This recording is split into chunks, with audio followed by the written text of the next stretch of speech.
কাফেররা আল্লাহর নবীর কাছে প্রশ্ন করেছিল, আপনার উপর ঈমান আনবো যদি আপনি ওনার সম্পর্কে আমাদেরকে বলতে পারেন।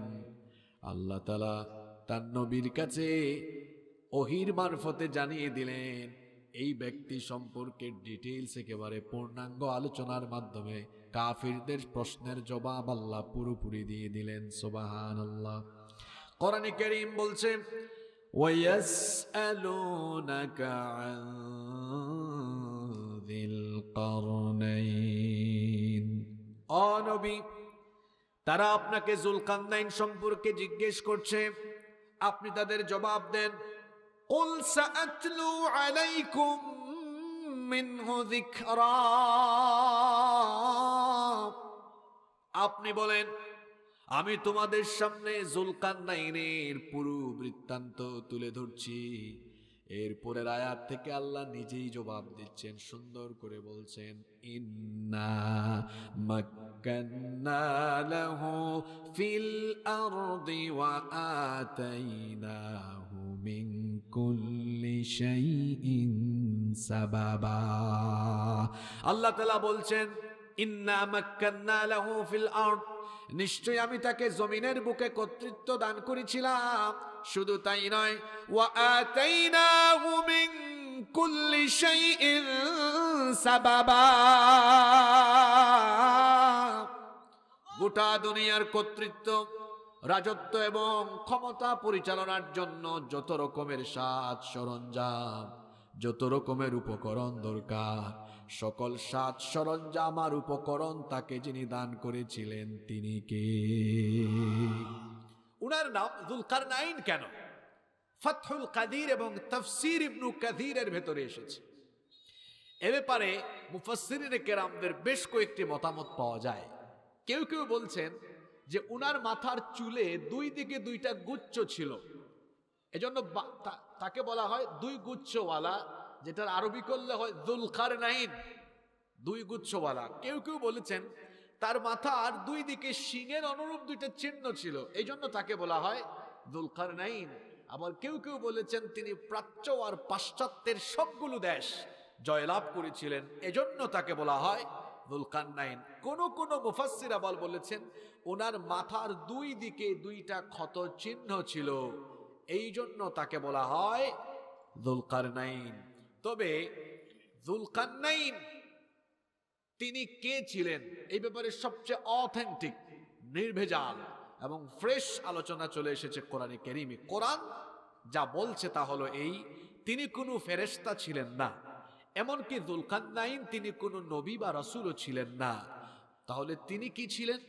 তিনি ছিলেন একজন নেককার বান্দা, যিনি আল্লাহর ইবাদত বন্দেগী করে আল্লাহর এতটাই নৈকট্যশীল হয়েছিলেন, আল্লাহ তাআলা তাকে ভালোবেসে তার প্রিয় বান্দাদের কাতারে শামিল করে আল্লাহ তাকে গোটা দুনিয়ার বাদশাহী দান করে দিয়েছেন। চিন্তা করেন তো, গোটা পৃথিবী যিনি রাজত্ব করেছেন, গোটা পৃথিবী যিনি শাসন করেছেন। এজন্য আল্লাহ বলছেন, ইন্না মাক্কান্না লাহু ফিল আরদ, নিশ্চয় আমি তাকে জমিনের বুকে কর্তৃত্ব দান করেছিলাম। শুধু তাই নয়, ওয়া আতাইনাহু মিন কুল্লি শাইইন সাবাবা, এবং গোটা দুনিয়ার রাজত্ব পরিচালনার জন্য যত রকম উপকরণ এবং সাজ সরঞ্জাম দরকার সেটা তাকে যিনি দিয়েছিলেন। গলার আওয়াজ বড় করে সবাই বলেন, তিনি কে? তিনি পূর্ব দিকে সফরে বের হয়েছেন। আপনাদের এখানে পূর্ব কোন দিক? পূর্ব দিক কোনটা? আমার পিছন। তাহলে শোনেন, এ কেমন বাদশা চিন্তা করেন তো। পূর্ব দিকে যায় একটা দেশ, ওইটা জয়লাভ, এর পরের দেশ পরেরটা, পরেরটা পরেরটা, যেতে যেতে যেতে যেতে পূর্ব দিকের সব দেশ জয়লাভ করেছেন। সফর করেছেন পশ্চিম দিকে, যেতে যেতে যেতে যেতে পশ্চিমের শেষ দেশে গিয়েছেন। সবগুলো দেশ জয়লাভ করে তিনি ইনসাফ আর সুবিচারের রাজত্ব কায়েম করেছেন। সুবহানাল্লাহ পড়বেন না? দেখেন কোরআন কি বলছে, খুব মজা পাবেন। শুধু মজার জন্য নয়, বর্তমান প্রেক্ষাপটকে সামনে রেখে ঘটনাটা ধরেছি, একটু পরে বুঝবেন হুজুর ঘটনাটা কেন ধরল। তিনি এবার পশ্চিম দিকে সফরে বের হলেন। আল্লাহ তাআলা বলছেন, ফাআতবাআ সাবাবা, অতঃপর তিনি এক পথ অবলম্বন করলেন। পশ্চিম দিকের সফর আরম্ভ করে কোথায় গেলেন শোনেন।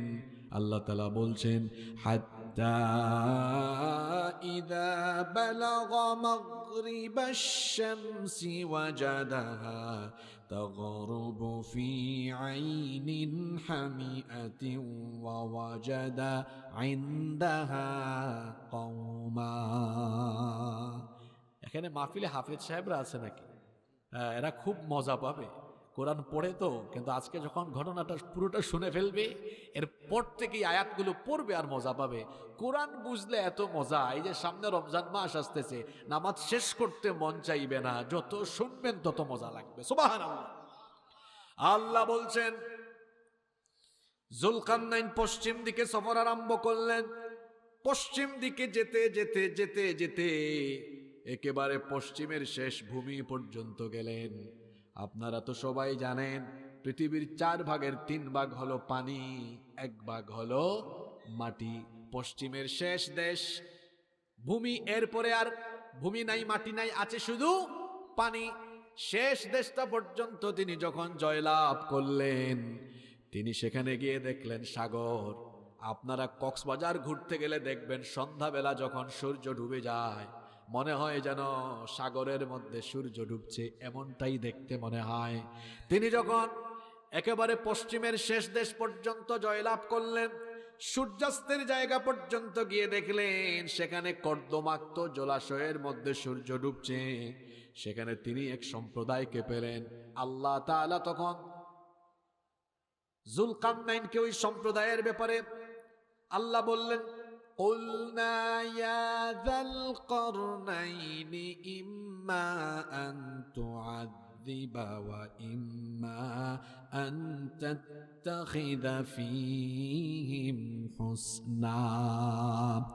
যুলকারনাইন, আপনি যদি চান এখানে যে জাতির লোকদেরকে দেখছেন তাদেরকে আপনি চাইলে শাস্তি দিতে পারেন, অথবা চাইলে আপনি তাদের সাথে সুন্দর আচরণ করতে পারেন। যুলকারনাইন তখন জবাবে বললেন قال أما من ظلم فسوف نعذبه ثم يرد إلى ربه فيعذبه عذابا نكرا। তিনি বললেন যারা জালিম তাদেরকে অবশ্যই আমি শাস্তি দিব এবং তারা আরো নিন্দিত অবস্থায় তাদের রবের কাছে ফিরে যাবে। তিনি আরো বললেন ওয়া আম্মা মান আমানা ওয়া আমিলা সালিহান ফালাহু জাযাআনিল হুসনা ওয়া সানাকুলু লাহু মিন আমরিনা ইউসরা। আর যারা ঈমান এনে সৎ কাজ করবে সেই সকল লোকদের সাথে আমি আচরণের বেলায় সুন্দর আচরণ করব, তাদের জন্য তো উত্তম পুরস্কারও আছে, তাদের সাথে আমি কোনো খারাপ আচরণও করব না। মনে রাখবেন কথাগুলো, একটু পরেই 2-3 মিনিট পরে দেখবেন একটা আশ্চর্যজনক জায়গা থেকে ঘটনাটা শুরু হচ্ছে। বলছিলাম তিনি পশ্চিমে যেতে যেতে যেতে যেতে পশ্চিমের শেষ দেশ পর্যন্ত যেখান থেকে সূর্যাস্ত দেখা যায় ঠিক ওই দেশ পর্যন্ত বিজয় লাভ করে ইনসাফার সুবিচারের রাজত্ব কায়েম করেছেন। আল্লাহু আকবার। পূর্ব দিকে এবার সফর আরম্ভ করলেন। আল্লাহ বলছেন সুম্মা আতবাআ সাবাবা। এবার তিনি আরেক পথ অবলম্বন করলেন। পূর্ব দিকে যেতে যেতে কোথায় গেলেন শোনেন। হাত্তা ইযা বালাগা মাতলিআশ শামসি ওয়াজাদাহা তাতলু আলা আইনিন আলা কওমিন লাম নাজআল লাহুম মিন দুনিহা সিতারা। পূর্ব দিকে যেতে যেতে একেবারে লাস্ট দেশটা পর্যন্ত গেলেন। ওখানে গিয়ে দেখলেন এমন একটা জাতির উপরে সূর্য উদিত হচ্ছে, সূর্য আর এদের মাঝখানে কোনো সতর, কোনো পর্দা নাই। থাকবে কেমনে বলেন? ওটা তো পূর্ব দিকের শেষ দেশ। তার মানে এমন এক বাদশাহ যিনি একেবারে পশ্চিমের শেষ দেশ আর পূর্ব দিকের শেষ দেশ। সামনে 12 তারিখ আমাদের দেশে ইলেকশন হতে যাচ্ছে, সেখানে এই বুড়িচং সাথে কি আর কোনো থানা আছে নাকি আপনাদের আসনে? কোনটা? বুড়িচঙ্গার ব্রাহ্মণপাড়া নিয়ে একটা আসন, এখানে ক্ষমতা পাইলে দেখছেন না এক একজনের হাব ভাব কেমন হয়, মানুষকে মানুষই মনে করে না। আর আমি যার ঘটনা বলছি, পূর্ব থেকে পশ্চিম দিগন্ত তার ক্ষমতা ছিল, তিনি কোনো অহংকারী ছিলেন না, বরং পূর্ব পশ্চিমের প্রতি ইঞ্চি জমির উপরে তিনি আল্লাহর দেওয়া ন্যায় আর সুবিচার কায়েম করেছেন। আল্লাহু আকবার। এখন শুরু হচ্ছে মূল কথা, মনোযোগ দেন। বলছিলাম না এটা এটা অতীত, ভবিষ্যৎ, বর্তমানের সাথে সম্পৃক্ত ঘটনা। পূর্ব দিকের সফর শেষ, পশ্চিম দিকের সফরও। আল্লাহ বলছেন কাযালিকা ওয়া ক্বাদ আহাতনা বিমা লাদাইহি খবরা। এই হচ্ছে যুলকারনাইনের কাহিনী যেটা আমি বর্ণনা করছি। এরপরে আল্লাহ বলছেন সুম্মা আতবাআ সাবাবা। এবার আরেকটা সফর আরম্ভ করলেন। যেতে যেতে তিনি কোথায় গেলেন? এখান থেকেই শুরু হচ্ছে এবার ভবিষ্যতের সাথে সম্পৃক্ত কাহিনী। হাত্তা ইযা বালাগা বাইনাস সাদ্দাইনি ওয়াজাদা মিন দুনিহিমা কওমা লা ইয়াকাদুনা ইয়াফকাহুনা কওলা। উত্তর দিকে গেলেন। যেতে যেতে দুইটা পাহাড়, দুই দিকে দুইটা পাহাড়, মাঝখানে একটা গিরিপথ বা ফাঁকা স্পেস, ওখানে গেলেন। যাওয়ার পরে এখানে এমন একটা জাতিকে পেলেন যারা তার ভাষা বুঝতেছে না। এই জাতির লোকজনের যখন বাদশাহ জুলকারনাইনকে পেল, তখন জুলকারনাইনের কাছে তারা একটা অভিযোগ করলো, পাশাপাশি একটা আবেদনও করলো। শুনতেছেন আপনারা? খুব মনোযোগ থাকে যেন এখান থেকে। দুই পাহাড়ের কোথায় গিয়েছেন? মাঝখানে এমন এক জাতি, এরা তার ভাষা বুঝতেছে না। এখন এই জাতির লোকরা বাদশাহ জুলকারনাইনের কাছে একটা অভিযোগ আর একটা কি আবেদন। বলেন, একটা কি অভিযোগ আরেকটা সেটা কি? শুনেন। এই জাতির লোকরা জুলকারনাইনকে পেয়ে বলল, قالوا يا ذا القرنين إن يأجوج ومأجوج مفسدون في الأرض فهل نجعل لك خرجا على أن تجعل بيننا وبينهم سدا। তারা বলল, হে জুলকারনাইন, ইন্না ইয়াজুজা ওয়া মাজুজা মুফসিদুনা ফিল আরদ। নিশ্চয়ই ইয়াজুজ আর মাজুজ এরা আমাদের অঞ্চলে জমিনে ফাসাদ সৃষ্টি করছে, সন্ত্রাস, ত্রাস এবং তাণ্ডব লীলা চালাচ্ছে। এরা বাদশাহ জুলকারনাইনকে যাদের ব্যাপারে অভিযোগ করছে, কথা বুঝে থাকলে বলেন তো এদের নামটা কি? আপনারা একটু জুড়ে বলেন, নামটা কি? আপনারা কি এদের নাম শুনছেন নাকি আগে? হ্যাঁ, কাদের ব্যাপারে অভিযোগ করছে? ইয়াজুজ আর এরা আবার কারা? সহিহ বুখারীর বিখ্যাত ব্যাখ্যা গ্রন্থ ফাতহুল বারী এর রচয়িতা আল্লামা ইমাম হাফেজ ইবনু হাজার আসকালানি রাহিমাহুল্লাহ, তিনি বলছেন এই ইয়াজুজ আর মাজুজ হলো নূহ আলাইহিস সালামের ছেলে ইয়াফেস এর পরবর্তী বংশধর। নূহ আলাইহিস সালামের ছেলে ইয়াফেসের পরবর্তী বংশধর। এরা আদম সন্তানেরই দুইটা বিশাল খারাপ জাতি। তবে এরা আমাদের মতো স্বাভাবিক চেহারা সুরত আর স্বাভাবিক মন মানসিকতা বা অভ্যাসের নয়। যেমন হাদিসে এদের বর্ণনা এসেছে সিগারুল উয়ুন, এদের চক্ষুগুলো হচ্ছে খুব ছোট ছোট, চুল আউলা জাউলা, আর তাদের চেহারা সুরত দানবের মতো। এরা এতটাই হিংস্র, এতটাই ভয়ঙ্কর। নবীজির সাহাবী হুযায়ফা রাদিয়াল্লাহু, তিনি একবার আল্লাহর নবীকে জিজ্ঞেস করলেন, ইয়া রাসূলুল্লাহ, আমরা বলি সাল্লাল্লাহু আলাইহি ওয়াসাল্লাম, ইয়াজুজ আর মাজুজের ব্যাপারে আপনি আমাদেরকে বলেন। আল্লাহর নবী তখন বললেন, ও আমার সাহাবী শোনো, ইয়াজুজ হলো একটা জাতি, মাজুজ হলো আরেকটা জাতি, আর এদের অধীনে রয়েছে, এদের প্রত্যেকের অধীনে রয়েছে আরো 4000 জাতি। আশ্চর্যের কথা হলো এদের কোনো সদস্য ততদিন পর্যন্ত ইন্তেকাল করে না, মরে না, যতদিন না তার চোখের সামনে তার ঔরসজাত কমপক্ষে 1000 সন্তান না দেখে, ততদিন পর্যন্ত এদের মরণ হয় না। কথাটা স্বাভাবিক না আশ্চর্যজনক? কারবার দেখছেন? আপনার কয়টা পুলামাইয়া হয়? 4টা 5টা 8টা 10টা বা 12 14টা, এরপরে নাতি নাতনি দেখে মারা যান, আর হেরা মরেও না। তার চোখের সামনে ঔরসজাত কমপক্ষে কতজন না দেখলে, আবার বুদাই মার্কানা, তা যেন তেন না, প্রত্যেকেই হচ্ছে যুদ্ধাস্ত্র ব্যবহারে সক্ষম, যারা কিনা যুদ্ধ করতে সক্ষম, এই জাতের কতজন। শুনেন, আল্লাহ নবী আরো বলছেন, এরা হলো এমন, আল্লাহ নবী বলেছেন এদের একদল হলো আরুজের মতো। আরুজ হলো সিরিয়ার একটা গাছের নাম, যেই গাছের দৈর্ঘ্য হলো 120 হাত। জোরে বলেন কয় হাত? তা আপনি কয় হাত? তা বুঝতেছেন ইয়াজুজ আর মাজুজের ধরনটা কি। আল্লাহ নবী হাদিসে আরো বলেছেন এদের একদল এমন আছে যারা একটা কানের উপরে ঘুমায় আর আরেকটা কান মুড়িয়ে থাকে। আল্লাহ নবী আরো আশ্চর্যজনক তথ্য দিয়েছেন। নবীজি বলেছেন এই ইয়াজুজ আর মাজুজরা হলো এমন, লোহা দিয়ে কিংবা শক্তিশালী কোনো ধাতু দিয়ে এদেরকে মোকাবেলা করা যায় না। আপনারা যদি লোহা দিয়ে একটা বাড়ি দেয়, আপনি কি থাকবেন? কথা বলেন না কেন? শেষ, একদম ঠাস। আর এদেরকে লোহা দিয়েও মোকাবেলা করা যায়। শুধু তাই নয়, আল্লাহ নবী বলেছেন এই ইয়াজুজ আর মাজুজ এত অসভ্য আর বর্বর, এদের সামনে দিয়ে যদি বন্য প্রাণী, বন্য হাতি, উট, শূকর এই ধরনের প্রাণীও যদি যায়, এদেরকে ধরে তারা গপাত করে খেয়ে ফেলে। আল্লাহু আকবার। আপনাদের কি মনে হয় এরা স্বাভাবিক না অস্বাভাবিক? এই ইয়াজুজ আর মাজুজের ব্যাপারে অভিযোগ করছে ওই দুই পাহাড়ের মাঝখানে থাকা একটা জাতি। অভিযোগ দিচ্ছে কার কাছে বলেন তো? হ্যাঁ, মনোযোগ আছে আপনাদের, মাশাআল্লাহ। কার কাছে?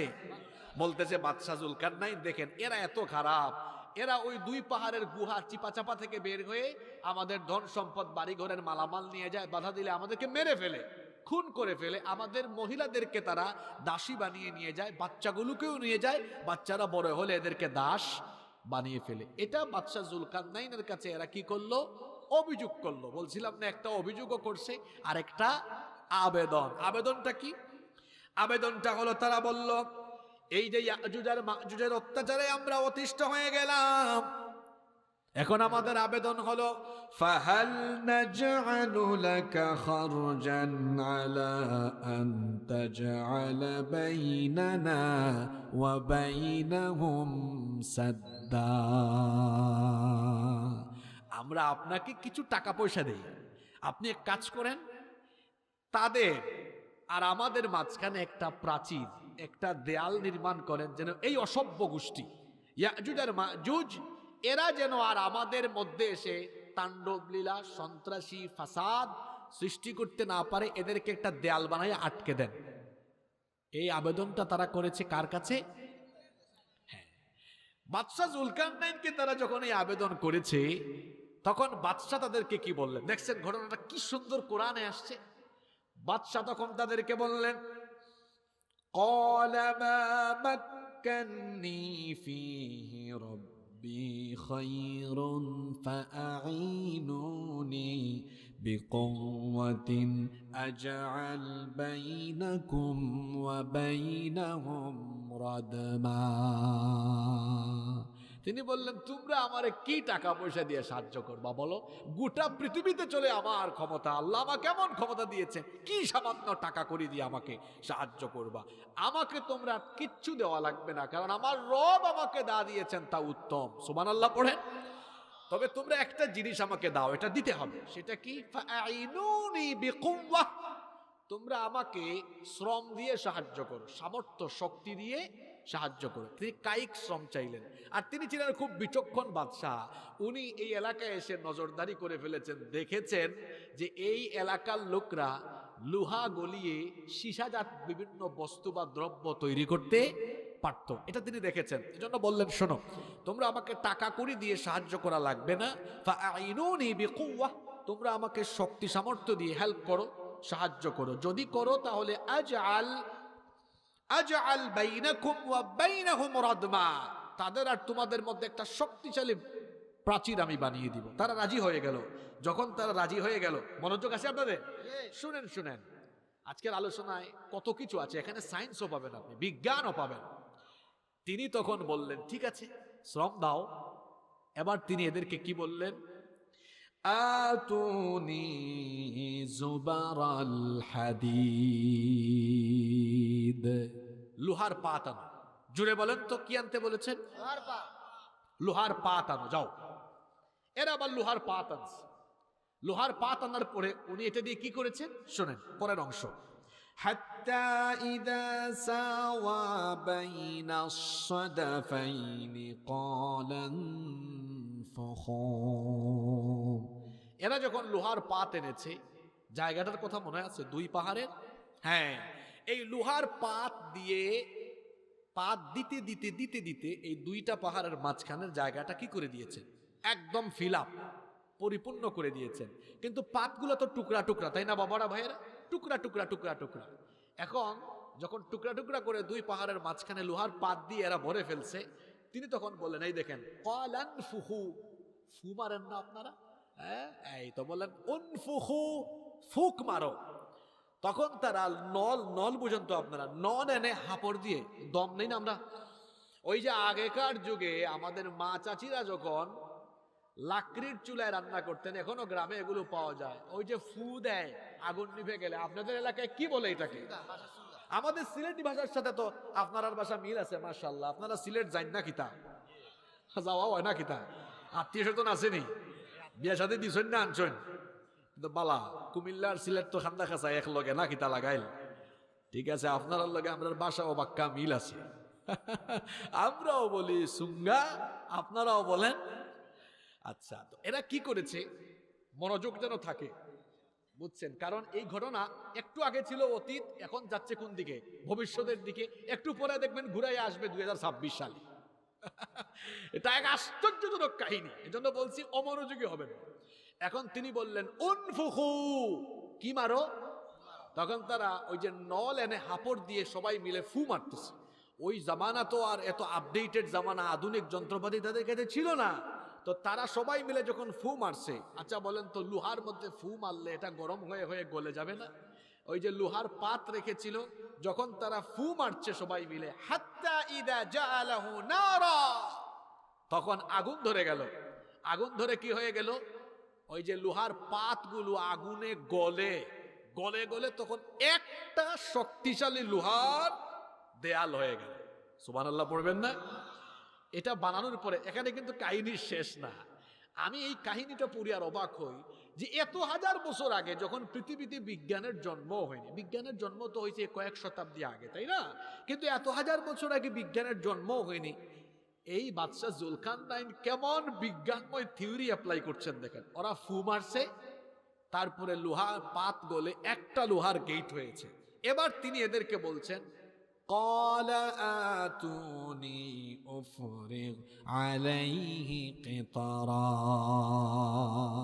তামানো, তামা কপার, আপনারা ইংরেজিতে কপার বলেন, তামানো। এবার তিনি কি করছেন, কারবার তামার দিকে তাকান, এই যে লোহার গেট বানাইছেন না, এটার উপরে ঢেলে দিচ্ছেন কি, হ্যাঁ তামা। কেন তামা ঢালছেন এটা 2 মিনিট পরে বুঝবেন। হায় হায় হায় হায় হায়, বিজ্ঞান এই যুগে যা বলছে, 6000 বছর আগে কি সায়েন্টিফিক কাজটাই না করেছেন বাদশাহ জুলকারনাইন। আল্লাহু আকবার।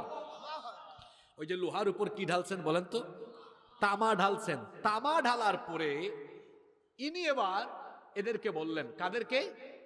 এই এলাকার লোকদেরকে বললেন, ফামাসতাউ আন ইয়াযহারুহু ওয়া মাসতাতাউ লাহু নাকাবা।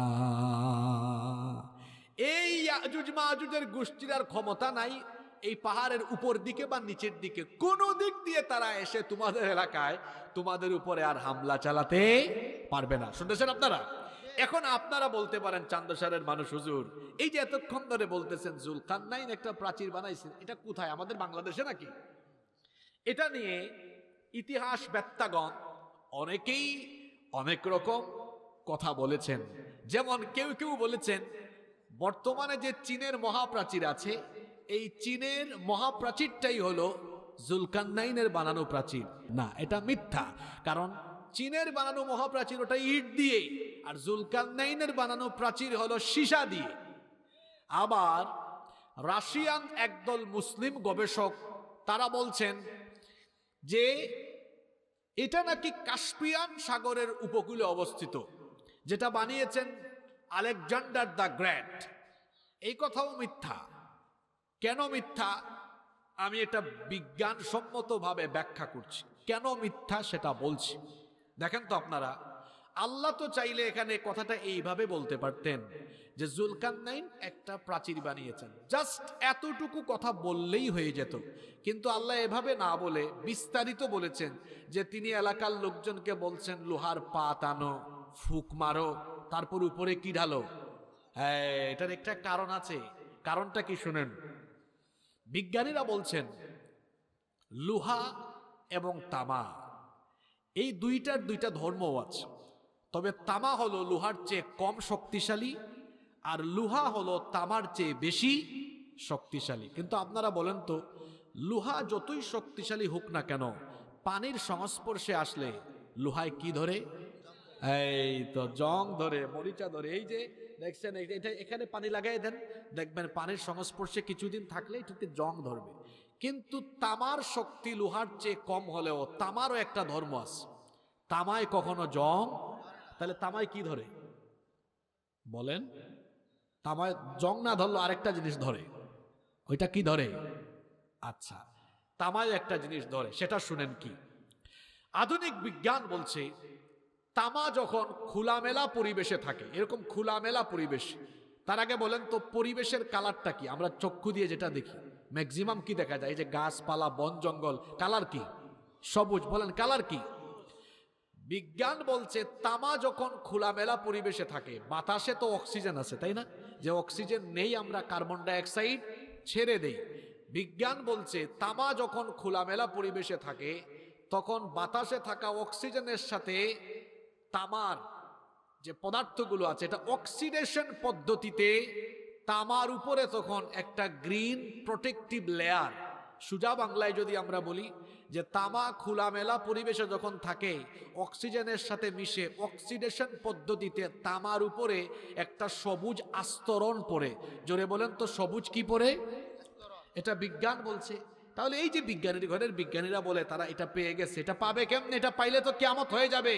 কেন কিয়ামত হবে এটা একটু পরে বলছি, তার আগে শুনেন এই কথাটা মিথ্যাই কারণে বলেছি। জুলকারনাইন প্রাচীর বানিয়েছেন হাজার হাজার বছর আগে, সেখানে লোহা দিয়ে প্রাচীর বানানোর পরে উপরে কি ঢালছেন? তামা ঢালছেন। তো বিজ্ঞানী তো বলে তামা খোলামেলা পরিবেশে থাকলে এটার উপরে সবুজ লেয়ার পরে।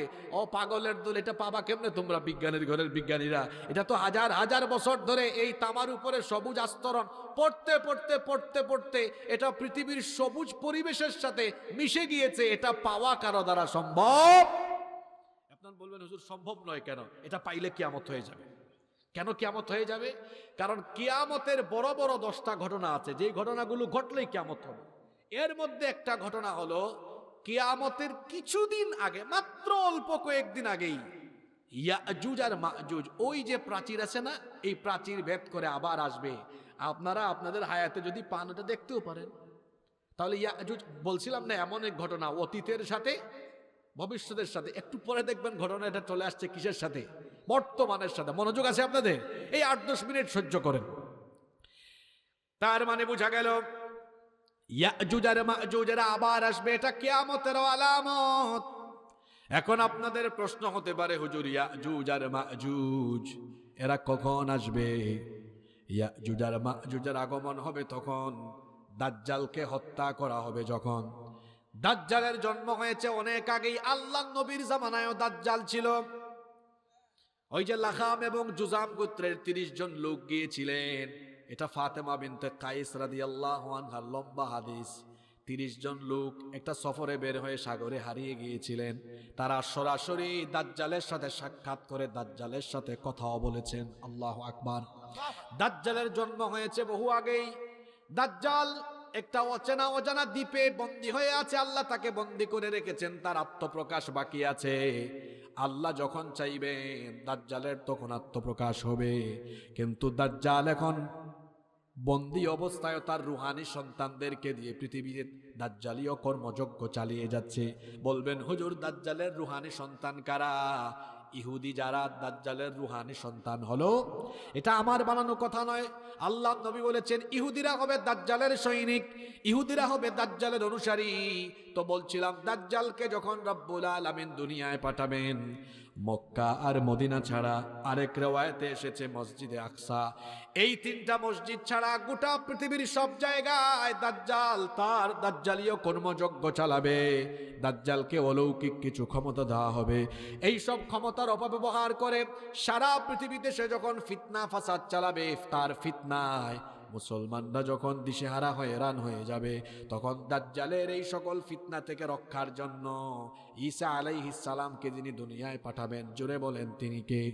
পৃথিবীতে একজন নবীর এখনো ইন্তেকাল হয় নাই, তিনি এখনো মারা যান নাই, ওই নবীর নাম হলো ঈসা আলাইহিস সালাম। কিন্তু খ্রিস্টানরা মনে করে তারা ঈসা আলাইহিস সালামকে শুলে চড়িয়ে হত্যা করেছে, কিন্তু তারা যাকে শুলে চড়িয়ে হত্যা করেছে তিনি ঈসা ছিলেন না, তিনি ছিলেন মিসা।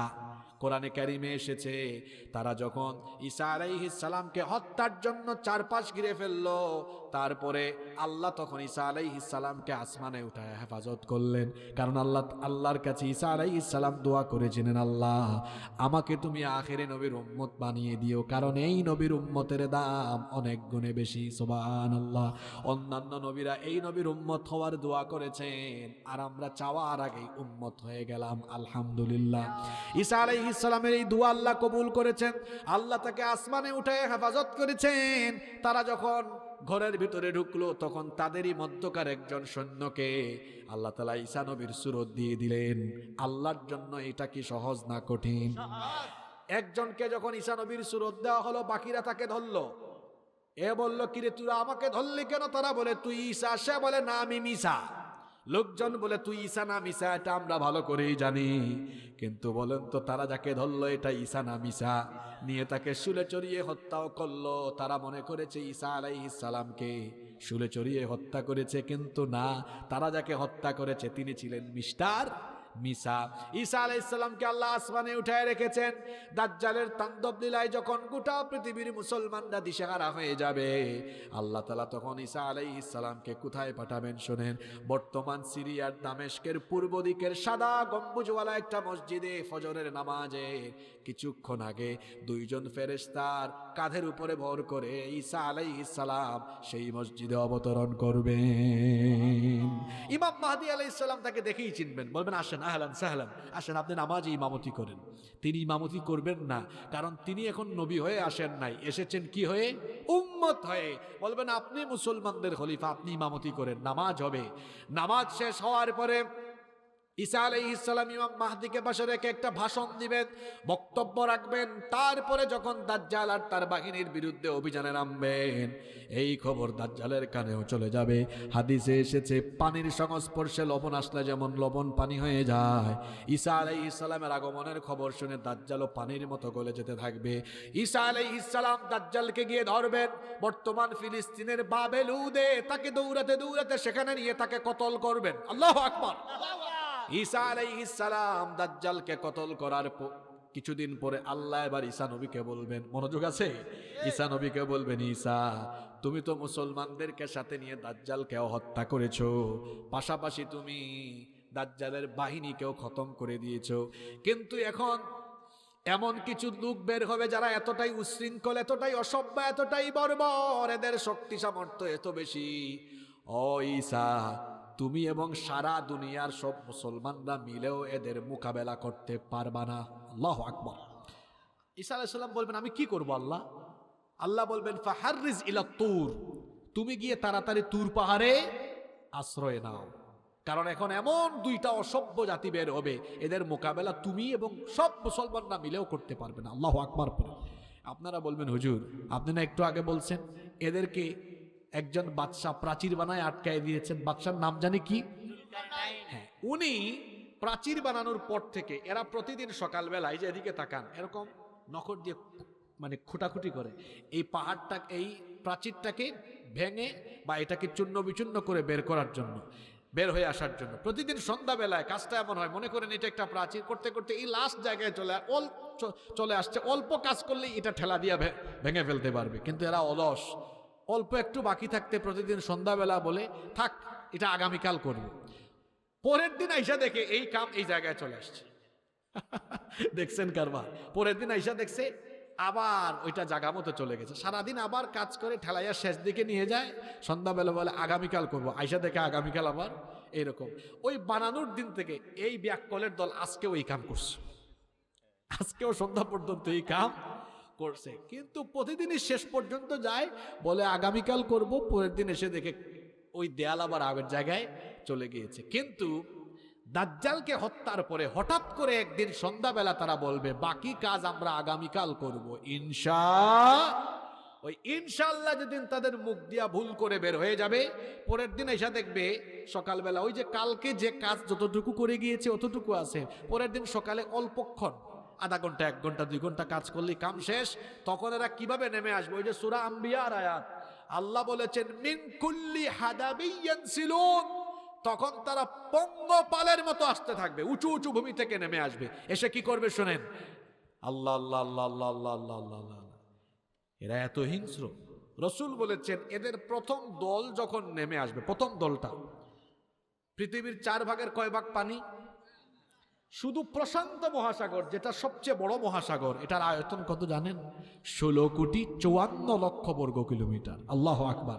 এই ইয়াজুজ মাজুজের প্রথম দলটা যখন নেমে আসবে, পাহাড় টপকে নিচে নামবে, এই প্রথম দল সারা দুনিয়ার সাগর মহাসাগরের সব পানি পান করে শেষ করে ফেলবে। আল্লাহু আকবার বলবেন না? দ্বিতীয় দল নেমে এসে দেখবে পৃথিবীর কোথাও পানি নাই, তারা বলবে হায় হায়, পৃথিবীতে মনে হয় কোনোদিন পানিই ছিল না। কি মনে হয় আপনাদের, এরা খুব স্বাভাবিক না অস্বাভাবিক?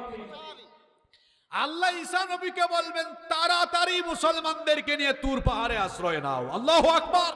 কি কঠিন পরিস্থিতি! ওইদিকে সারা পৃথিবীর যেখানে সেখানে মুসলমান আছে, যেখানে যেখানে, সবাই কি করবে?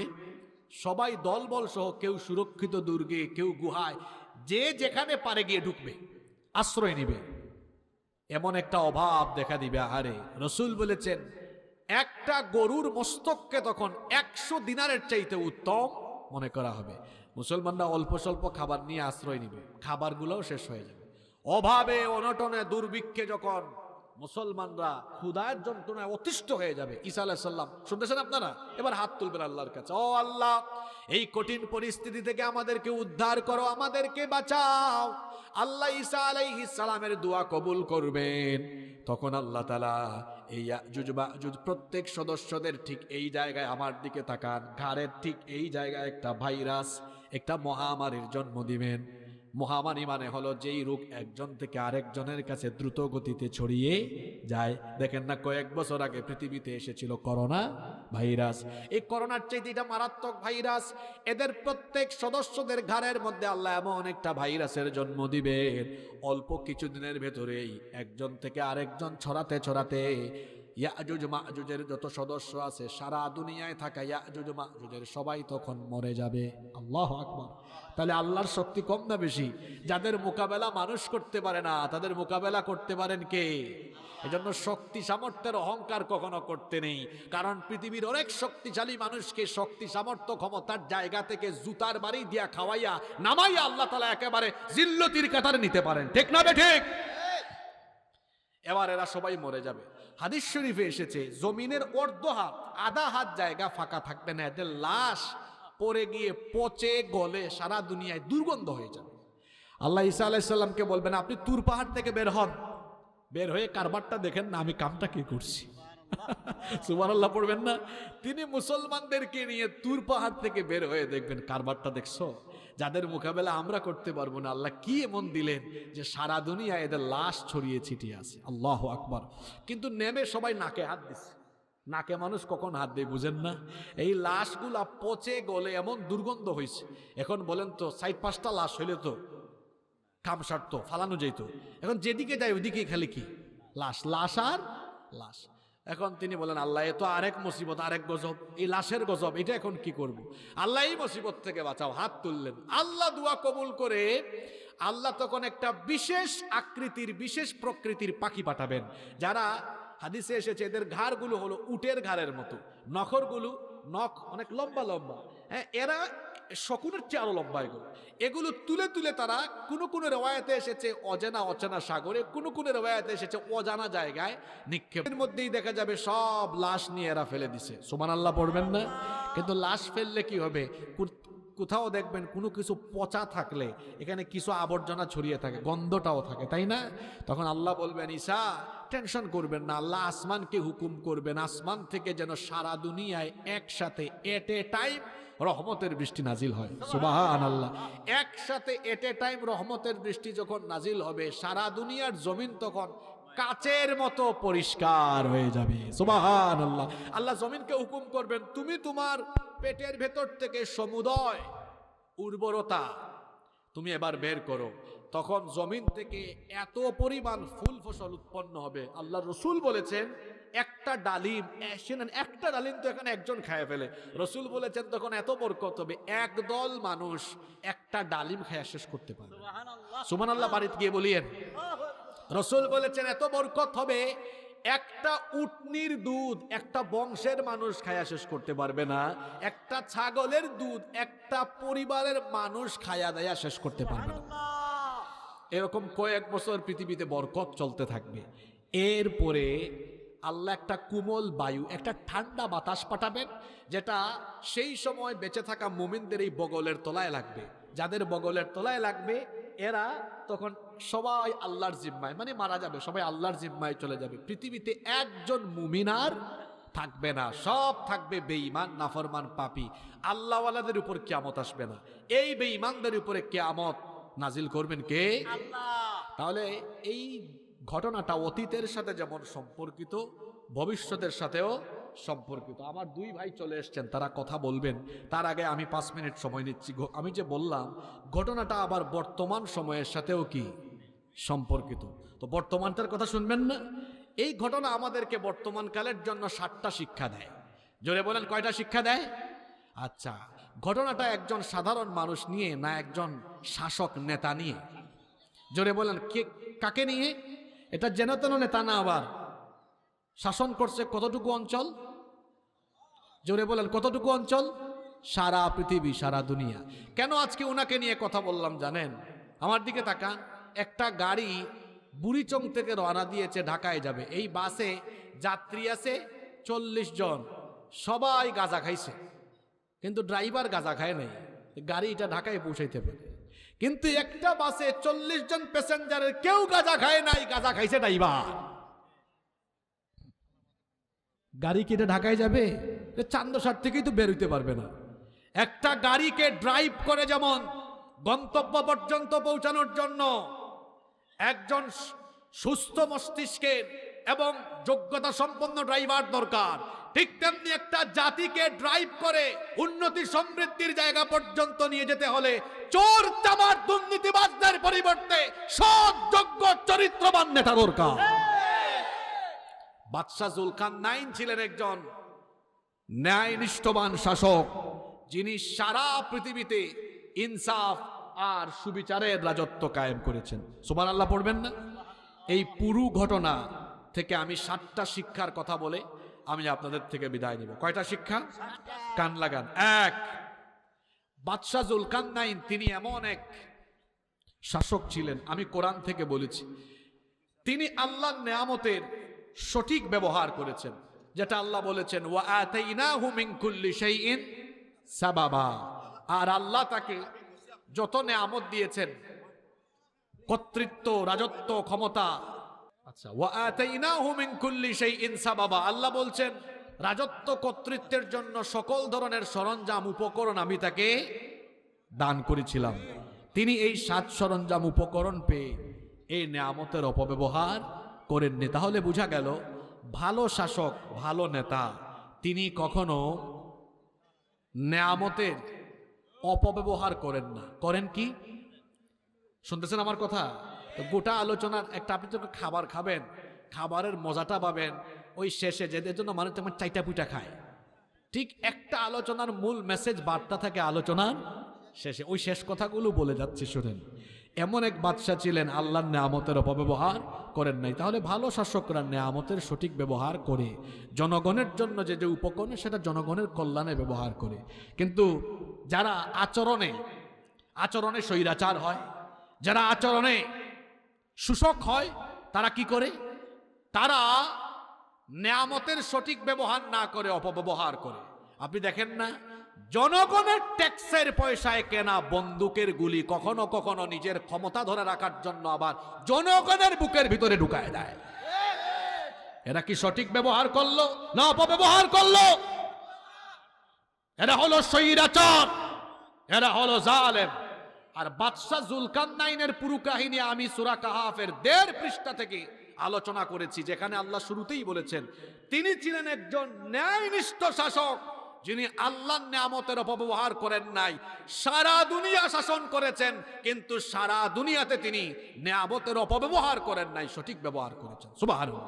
1 নম্বর শিক্ষা। 2, তিনি ছিলেন একজন নীতিবান শাসক, যিনি পূর্ব দিগন্ত থেকে পশ্চিম দিগন্ত পর্যন্ত সুবিচারের রাজত্ব কায়েম করেছেন। তার মানে একজন ভালো শাসকের বৈশিষ্ট্য, তিনি ন্যায় বিচার কায়েম করেন। তিনি কখনো এমন করেন না তার স্বার্থে বা তার আশপাশের মানুষের স্বার্থে তিনি কখনো বিচারের নামে অবিচার করেন না। কিন্তু দেখবেন, ভালো শাসক না হয়ে যদি শোষক হয় বা আচরণে স্বৈরাচার হয়, সে তখন বিচার তার ইচ্ছা মতো করবে। তখন বিচারের নামে অবিচার করে, প্রহসন করে ভালো মানুষকে অপরাধী বানাবে, অপরাধীদেরকে রাস্তায় ছেড়ে দিবে। বাদশাহ জুলকারনাইন এর থেকে সম্পূর্ণ ব্যতিক্রম। আল্লাহ কোরআনে বলছেন তিনি ছিলেন একজন নীতিবান, নিষ্ঠাবান, ন্যায়পরায়ণ শাসক। নাম্বার 3 নম্বর, তিনি ছিলেন এমন এক শাসক, আমি আয়াতগুলো বলে এসেছি, জাস্ট মনে করিয়ে দিচ্ছি, মনে আছে? ওই যে পশ্চিম দিকে শেষ এলাকা জয় করার পরে আল্লাহ অপশন দিয়েছিলেন আপনি এলাকার মানুষকে কি করবেন। তিনি বলেছিলেন আমি দুর্বলদেরকে সুরক্ষা দিব, জালিমদেরকে শাস্তি দিব। তার মানে ভালো শাসকের বৈশিষ্ট্য, সে জালিমকে শাস্তি দেয়, দুর্বলকে সুরক্ষা দেয়। আর শাসনের নামে যারা শোষণ করে তারা দুর্বলকে আরো বেশি দুর্বল করে। নাম্বার 4 নম্বর, তিনি ছিলেন একজন প্রজ্ঞাবান এমন বিচক্ষণ শাসক। আমি বলে এসেছি আয়াতগুলো।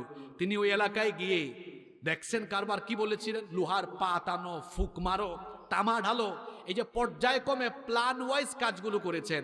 একজন ভালো শাসক পরিকল্পনা মাফিক কাজ করেন। আমার দেশে 56 বছর হয়েছে, এখানে কোনো পরিকল্পনা দিয়ে কাজ হয় না, এখানে শুধু লুটপাট হয়। এজন্য দেখবেন 100 কোটি টাকার কাজ রাস্তায় আস্তে আস্তে 90 কোটি ভাগ বাটোয়ারা হয়। 10 কোটি দিয়ে কাজ হয়, আধা ইঞ্চি লেফটি মারে, 6 মাস যায় না, রাস্তা ভেঙে যায়। তার মানে পরিকল্পনা মাফিক কোনো কাজ হয় না। আমরা যখন বিদেশে যাই, গাড়ি চললে বুঝিও না 120-40-এ চলে, কোথায় চলি। তার মানে ভালো শাসক পরিকল্পনা মাফিক কাজ করেন, যেটা বাদশাহ জুলকারনাইন করেছেন। বিচক্ষণ ছিলেন, প্ল্যান ওয়াইজ তিনি কাজ করেছেন। নাম্বার 5 নম্বর, এত বড় কাজ করার পরে তিনি ছিলেন সাংঘাতিক রকমের শুকরগুজার বান্দা। এই আয়াতটা আমি এখনো বলিনি। তিনি পুরো কাজ সম্পন্নের পরে বলেছেন হাদা রাহমাতুম মির রাব্বি, এটা আমার রবের অনুগ্রহ। এই যে চান্দসারের রাস্তাটা আসার সময় দেখলাম এবার পিচ হয়েছে, গতবার পিচ ছিল না। আমি আসছিলাম মাহফিলে, মনে করেন রাস্তাটা আমি কোনো কায়দায় করে দিচ্ছি, আমি আমার দিকেই নিচ্ছি, অন্যরা বললে মাইন্ড করবেন। আমি বললাম আপনাদের এলাকার এই রাস্তা আমি করে দিয়েছি, এটা একটা কথা। আরেকটা কথা হচ্ছে আল্লাহ আমাকে দিয়ে আপনাদের এলাকার রাস্তাটা করাইছে। দুইটা কথা কি সমান? একটার মধ্যে আছে আমিত্ববোধ, আরেকটার মধ্যে আছে আল্লাহর প্রতি কৃতজ্ঞতাবোধ। বাদশাহ জুলকারনাইন এত বড় একটা কাজ করেছেন, যেটা কিনা হাজার হাজার বছর ধরে টিকে থাকবে। ওই প্রাচীর এত বড় প্রাচীর বানায়া বলে নাই এটা আমি করেছি, বলেছেন হাদা রাহমাতুম মির রাব্বি, এটা যার দয়ায় হয়েছে, যিনি আমাকে দিয়ে করিয়েছেন তিনি কে। তাহলে বোঝা গেল যারা ভালো নেতা হয় তারা যতই কাজ করুক তারা বলে এটা আমি করি নাই, আল্লাহ আমাকে দিয়ে করিয়েছে। শাসকের নামে যারা শোষক হয় শুধু আমিত্ববোধের জিকিরে ব্যস্ত থাকে। ঠিক না বে ঠিক? দেখছেন ঘটনা একটা, এক ঘটনায় কত শিক্ষা, অতীত, ভবিষ্যৎ, বর্তমান। 6 আর 2টা শিক্ষাই বাকি। 6 নম্বর, তিনি ছিলেন একজন জ্ঞান অন্বেষণকারী এবং সত্যের প্রতিষ্ঠাকারী। সারা দুনিয়া ঘুরেছেন আর জ্ঞান অর্জন করেছেন আর সত্যকে প্রতিষ্ঠা করেছেন। মারাত্মক রকমের বিনয়ী মানুষ ছিলেন, অহংকারী ছিলেন না। বিনয় মানুষকে সম্মানিত করে, মান তাওয়াদা লিল্লাহ রাফাআহুল্লাহ, যে বিনয়ী হয় তার মর্যাদা বাড়িয়ে দেন কে। এজন্য ক্ষমতা পেয়ে যে অহংকারী হয় তার পতন হয়, আর ক্ষমতা পেয়ে যে বিনয়ী হয় তার সম্মান দুনিয়ায়ও বাড়ে আখিরাতেও বাড়ে। দেখেন না বাদশা জুলকারনাইনের কাহিনী কোরআনে এসেছে, আর যেটা কোরআনে এসেছে তার কথা তো কিয়ামত পর্যন্তই থাকবে, ঠিক না বেঠিক? তাহলে সুকর্ম ইতিহাসে থাকলে পরে মানুষ তাকে ভালোভাবে স্মরণ করে, কুকর্ম থাকলে পরে মানুষ তাকে অসম্মানের সাথে স্মরণ করে। 7 এবং সর্বশেষ শিক্ষা হলো, এই যে ইয়াজুজ আর মাজুজ প্রাচীরটা ভেঙে ফেলার চেষ্টা করে পারে না, যেই দিন পারবে সেই দিন তারা ভুল ক্রমে কি বলবে? তাহলে বোঝা গেল ইনশাআল্লাহর গুরুত্ব, জোরে বলেন ইনশাআল্লাহর গুরুত্ব আছে। কিন্তু আমি একটা দুঃখের কথা বলে যাই, আমাদের দেশে ইনশাআল্লাহর সঠিক ব্যবহারের চাইতে অপব্যবহারও অনেক বেশি হয়। যেমন এই যে ফিল্ম ইন্ডাস্ট্রিতে যারা কাজ করে বলতেছে, ভাই সব দোয়া করেন আগামী ঈদে আমার একটা সিনেমা মুক্তি পাচ্ছে ইনশাআল্লাহ। এটা কি সঠিক ব্যবহার না অপব্যবহার? আরেক এলাকায় যাত্রা পালার আয়োজন করে বলে দোয়া করেন আসিয়েন আপনারা, আগামী মাসে আমাদের এলাকায় যাত্রা গান হবে ইনশাআল্লাহ। তো এটা কি সঠিক ব্যবহার না অপব্যবহার? তাহলে আমরা যেন সঠিক ব্যবহার করি। আমরা ইনশাআল্লাহ ভবিষ্যতের কোনো কাজ বলা বা করার জন্য বলবো হ্যাঁ, আমরা এই তাহজিব তামাদ্দুন এই কালচারগুলো আমরা আমাদের জীবনে প্রয়োগ করব। এই মোট কয়টা শিক্ষার কথা বললাম? সূরা কাহাফের শেষের দিক থেকে আজকের এই জুলকারনাইনের কাহিনীটা আমি কোরআনিক ভার্সনে, কোরআনিক প্যাটার্নে উল্লেখ করেছি এবং বলেছি এই ঘটনা হাজার হাজার বছর আগের সাথে এবং হাজার হাজার বছর পরের সাথে আবার ঘটনার শিক্ষাগুলো বর্তমান জামানার সাথেও রিলেটেড এবং শিক্ষণীয়। আল্লাহ তাআলা এই কথাগুলো আমাদেরকে উপলব্ধি করে আমাদের জীবনে অ্যাপ্লাই করার তৌফিক দান করুন। আমরা সবাই বলি আমিন। হাদা মা ইনদি ওয়াল ইলমু ইনদাল্লাহ আলাইহি তাওয়াক্কালতু ওয়া ইলাইহি উনীব। আসসালামু আলাইকুম ওয়া রাহমাতুল্লাহি ওয়া বারাকাতুহু।